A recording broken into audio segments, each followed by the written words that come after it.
मजुरांचे शिपात हुतात्मा, दिल्लीच्या तटकाला घाम फोडणारा जिगरबाज मावळ्यांचा महाराष्ट्र.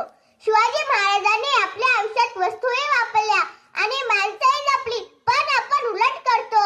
त्यांच्या आयुष्यात अनेक घटना घडल्या, त्यातली एक घटना मी आज तुम्हाला सांगणार आहे. एकदा कर्नाटक मोहिमेत महाराष्ट्रात परत येताना वाटेतच किल्ला दिसला.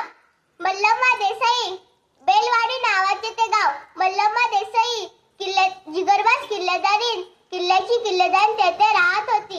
दादाजी यांना वाटले की जाता जाता हा किल्ला आपण घ्यावा, म्हणून त्यांनी जराशे सैन्य घेऊन त्यांच्यावर हल्ला केला.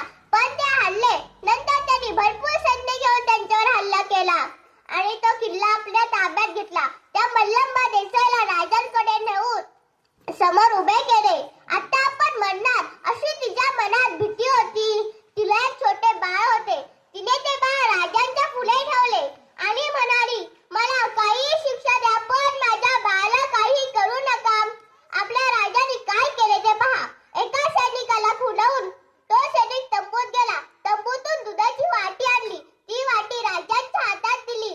राजाने पुढे ठेवलेलं बाळ आपल्या मांडीवर घेतलं आणि स्वतःच्या हाताने त्याला दूध पाजले आणि त्या मल्लम्मा देसाईला म्हणाले, आता जो माझ्या मांडीवर बाळ आहे तो माझा भाचा, म्हणजे तुम्ही माझ्या बहीण झालात. कोणता भाऊ आपल्या बहिणीचे राज्य घेतो? त्या मल्लम्मा देसाईला विश्वास बसेना.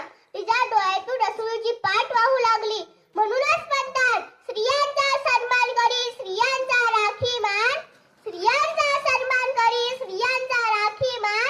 जिजा माऊलीने जन्म दिला, सर्व माऊलींना शुभाचा अभिमान, शुभाचा अभिमान. माय बापानं एवढंच नाही तर तिला तिचं राज्य परत दिले आणि तिला साडी चोळे देऊन